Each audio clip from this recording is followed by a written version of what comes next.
ए एक पॉइंट है 0,1 and B,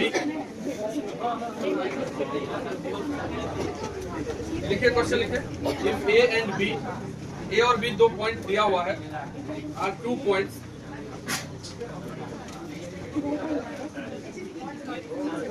हो गया। If A and B are 2 points and P is a variable point,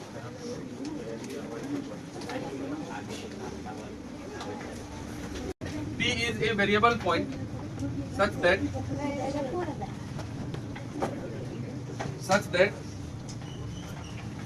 sum of its distance from A and B, sum of its distance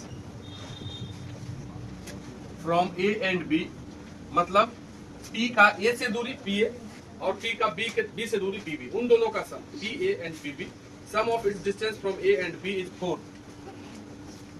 P इस प्रकार से move कर रहा है कि उसका A से दूरी प्लस उसका B से दूरी 4 है। If locus of point P is, if locus of point P is, if locus of point P is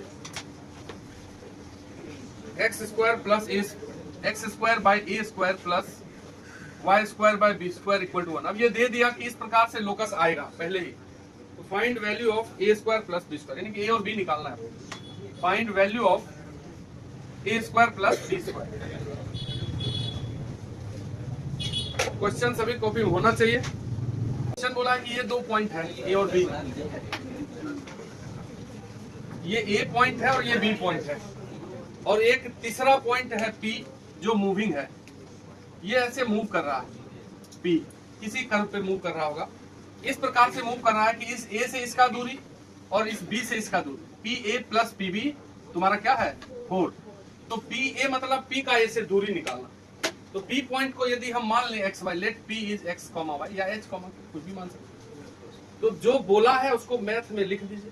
PA ने निकालना था, P से A का दूरी निकाल लो, x माइनस 0 का स्क्वायर प्लस y माइनस 1 का square under root plus PB निकालते हैं, x माइनस 0 का square plus y minus -1 that is y plus 1 का स्क्वायर, और यही दोनों क्या है 4।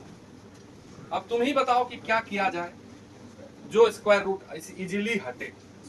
हमको लगता है कि डायरेक्ट स्क्वायर कर देंगे तो a स्क्वायर होगा तो इसका स्क्वायर हटेगा, लेकिन वापस जब इंटू होगा 2ab तो 2 को स्क्वायर इंटू होगा कि नहीं होगा, तो थोड़ा सा कैलकुलेशन बड़ा रहेगा। लेकिन यदि एक को उधर कर लिया जाए तो ये x माइनस 0 का हम x स्क्वायर लिखते हैं, y माइनस 1 का होल स्क्वायर लिखते हैं, इक्वल टू 4 माइनस उसको उधर करते हैं तो root under x square plus y plus 1 का होल स्क्वायर। अब इसको स्क्वायर कर दो, ठीक, दोनों तरफ अगर स्क्वायर करोगे तो ये क्या हो जाएगा, रूट हट जाएगा यहाँ से, x स्क्वायर y माइनस 1 का होल स्क्वायर इक्वल टू, अब इसका स्क्वायर करोगे तो ये तो a माइनस b का स्क्वायर होगा, तो 4 का स्क्वायर, फिर प्लस इसका स्क्वायर करोगे तो रूट हट जाएगा, और माइनस 2ab करोगे 2 इंटू 4 8 और फिर रूट वाला। इधर देखो रे प्रत्युष, बात मत करो या तो बना लो। अब यहां से तुमको क्या दिख रहा है कि एक्स स्क्वायर तो कैंसिल ही हो गया। अब यहाँ पे y माइनस 1 का स्क्वायर, इसको सॉल्व करते हैं, y square a minus b का whole square plus 1 minus 2ab is equal to 16 plus इसमें भी होगा a प्लस b का whole square, y square plus 1 plus 2y minus 8 root under x square plus, अब इसमें calculation है, y square cut गया 1 भी कट गया, तो दिक्कत। अब देख लो क्या बच गया, जो बच गया उसको देख लेते हैं। अब ये जो माइनस 8 और रूट अंडर है इसको उठा के इधर लाते हैं तो प्लस हो जाएगा, तो plus 8 x square plus y plus 1 का होल स्क्वायर, और इस 2y को उधर, यहाँ से 2y उधर जाएगा तो इस 2y में जुटेगा क्या हो जाएगा 4y, और यहाँ क्या बच रहा है 16, और कुछ बच रहा है। तो तुम देखो यहाँ 8 में भी 4 है, इसमें भी 4 है, इसमें भी 4 है, 4 से काट देते तीनों को, यहाँ बचेगा 4 से कटेंगे तब 2, ये 4 हट जाएगा और यहाँ बचेगा 4, तो क्या बचेगा ये 2 root under x square plus y plus 1 का whole square is equal to y plus 4। कोई दुख है तो बताइए।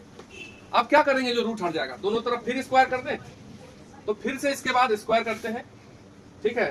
तो अगर फिर स्क्वायर कर दें हम दोनों तरफ तो क्या फायदा होगा, उस 2 का स्क्वायर हो जाएगा 4 और रूट हटा देते हैं, तो रूट हटाओगे तो x square plus y plus 1 का होल स्क्वायर और इक्वल टू इधर भी वाई प्लस 4 का होल स्क्वायर, दोनों तरफ स्क्वायर किया, रूट कहीं दिख रहा है क्या, अब बन जाएगा। तो ये हो गया 4 इंटू एक्स स्क्वायर प्लस, अब ये y प्लस 1 का whole square, y square 1 plus 2y और equal to y square plus 16 plus 8y, a plus b का होल स्क्वायर।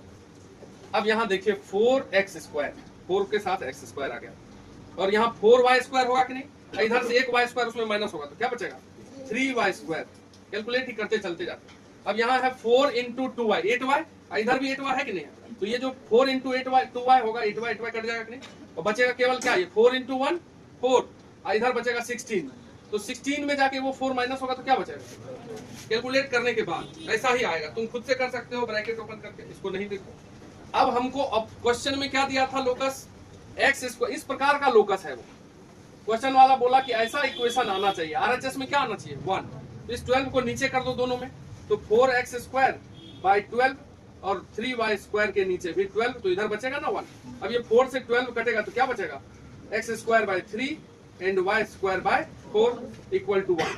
तो ये ऐसा ही लोकस पहले ही बोल दिया है, तो यानी कि a स्क्वायर की जगह क्या आ गया 3 और b स्क्वायर की जगह तो a square plus b square 7 हो जाएगा आंसर। ये एलिप्स का इक्वेशन है, आगे एलिप्स पढ़ेंगे, अभी कोई इसका जानकारी नहीं लेना। फैमिली ऑफ लाइंस, रेखा का परिवार, थोड़ा सा लिख लीजिए फिर इसके बारे में चर्चा करते हैं। ठीक है, लिखो तो, let a1x plus b1y plus c1 equal to 0, लिखे थोड़ा सा, let a1x plus b1y plus c1 equal to 0 and a2x plus b2y plus c2 equal to 0। ठीक है, are two intersecting lines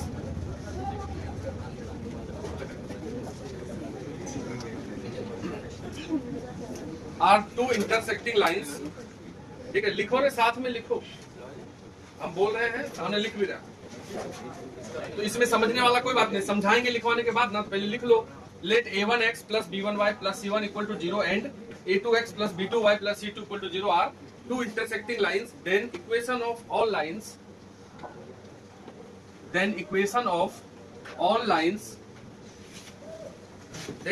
of all lines passing through point of intersection, equation of all lines passing through point of intersection of line 1, मतलब L1 and L2, ये जो दो line है इसका नाम हम L1 दे दिए और एक का नाम L2 दे दिए। क्या बोल रहा है कि यदि दो लाइन गिवन है, दोनों इंटरसेक्टिंग लाइंस है, इसको लिख लिए, यदि दो लाइन है और दोनों इंटरसेक्टिंग लाइंस है ऐसा, और ये है अपना L1, L1 का इक्वेशन दिया हुआ है a1x plus b1y plus c1 equal to 0, और ये है अपना L2, L2 का इक्वेशन है a2x plus b2y plus c2 equal to 0। तो हमारा क्वेश्चन ये है कि इन दोनों के इंटरसेक्शन से पास होने वाला सभी लाइन को लिखो, एक ही बार में लिखो। इन दोनों के इंटरसेक्शन पॉइंट ये हुआ, मान लेते हैं ये अल्फा बीटा इंटरसेक्शन पॉइंट, इससे पास होने वाला कितना लाइन होगा बताओ, गिन थोड़ी सकेंगे, जो भी लाइन यहाँ से ऐसे पास करा देंगे सब लाइन इससे जा रहा है, मतलब इनफाइनाइट लाइंस यहाँ पे हो सकते हैं जो इस एक दिए हुए मतलब इंटरसेक्शन पॉइंट से पास करेंगे। तो अगर कोई दो लाइन दिया हुआ है और उनके इंटरसेक्शन पॉइंट से जितना लाइन पास करे सबको यदि हम एक ही बार में लिख पाए, उसी को बोलते हैं एक फैमिली का एक लाइन हो गया, समझ लीजिए, इसलिए इसका नाम है family of lines. Family of lines में हम किस टाइप का इक्वेशन लिखते हैं, तो दो दिए हुए लाइन के इंटरसेक्शन पॉइंट से पास होने वाला जितना लाइन है सबको एक ही बार में लिख देना, तो वो जो इक्वेशन होगा वो किसको रिप्रेजेंट करेगा, इस पॉइंट से पास होने वाले सभी लाइन को रिप्रेजेंट करेगा, और उसी को हम बोलते हैं एक फैमिली का लाइन है, इसलिए हेडिंग है फैमिली ऑफ लाइंस। तो इन सभी लाइन का इक्वेशन हम कैसे लिखते हैं, तो ऐसे लिखते हैं। ठीक है, क्या लिखा हुआ है कि equation of all lines passing through point of intersection of L1 L2 is, ठीक है, लाइन 1 पहले लिख दो a1x plus b1y plus c1 plus कोई एक नया कांस्टेंट ले लेते हैं k या लेम्डा और लाइन 2 लिख देते हैं a2x plus b2y plus c2 equal to, ये जो इक्वेशन बना है, ठीक है, ये इक्वेशन उन सभी लाइन को रिप्रेजेंट कर रहा है जो दिए हुए लाइन के इंटरसेक्शन पॉइंट से पास कर रहा है, उसको समझाने की कोशिश करता है।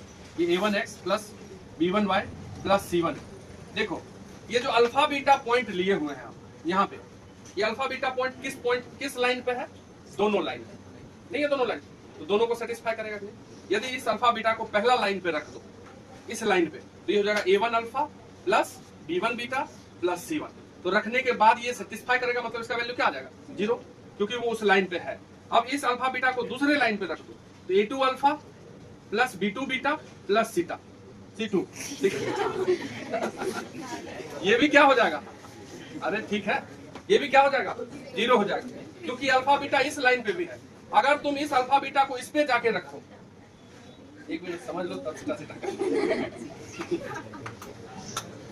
इस अल्फा बीटा को यदि तुम इस इक्वेशन में जाके पुट करो, ठीक है, तो रखते हैं A1 alpha plus B1 beta plus C1 plus lambda into इसमें रखते हैं A2 alpha plus B2 beta plus C।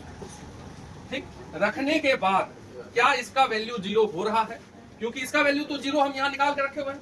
ये देखो इसका वैल्यू क्या है, तो इसके बदले रखेंगे 0, इसका भी वैल्यू 0 है, तो 0 प्लस लेमडा इंटू 0, ये भी क्या होगा? मतलब हम ये समझाने के लिए लिखे नीचे वाला अल्फा बीटा का वैल्यू अगर हम इस लाइन में रखते हैं तो वो भी 0 हो रहा है कि नहीं हो रहा है? यानी कि अल्फा बीटा इसको भी सेटिस्फाई कर रहा है कि नहीं? तो अल्फा बीटा से पास होने वाला लाइन हुआ कि नहीं? तो यदि हमको देखो, अगर हम इस बात को ध्यान रखें कि अगर दो लाइन से, अगर ये दो लाइन है L1 और L2 और इनसे इनके इंटरसेक्शन पॉइंट से पास होने वाला कोई भी लाइन यदि लिखना है तो उस लाइन का इक्वेशन इसी फॉर्म में होता है, line 1 plus lambda line 2 is equal to 0। एक लाइन में दूसरा लाइन को जोड़ देना है कांस्टेंट से इंटू करके इक्वल टू 0, तो वो उस पॉइंट से पास होने वाला कोई भी लाइन दे सकता है। अब हमको क्वेश्चन जब आएगा तो सब लाइन लिखने नहीं बोलता, बोलेगा ये वो लाइन लिखिए उसमें से कोई, उसके लिए नेक्स्ट पॉइंट पे आते हैं, पहले ये लिख लीजिए। मतलब ये फैमिली ऑफ लाइन्स का इक्वेशन हुआ। कौन सा इक्वेशन हुआ? Line 1 plus lambda line 2 equal to 0। इस टाइप का इक्वेशन कहीं भी दिखेगा तो ये किसका इक्वेशन है? फैमिली ऑफ लाइन्स, मतलब दो दिए हुए लाइन के इंटरसेक्शन पॉइंट से पास होने वाला लाइन, उसका इक्वेशन है। सर्कल में भी आएगा फैमिली ऑफ सर्कल, ठीक है, उस समय भी इसी टाइप का चीज आएगा, तो याद दिलाएंगे। 26 दिसंबर को पहला बैच चालू हो जाएगा तुम्हारा 12th का, नवंबर और दिसंबर 2 महीना है अभी।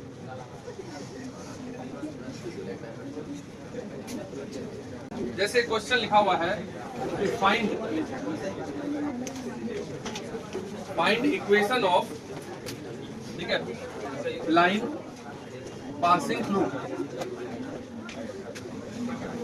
Find equation of line passing through point of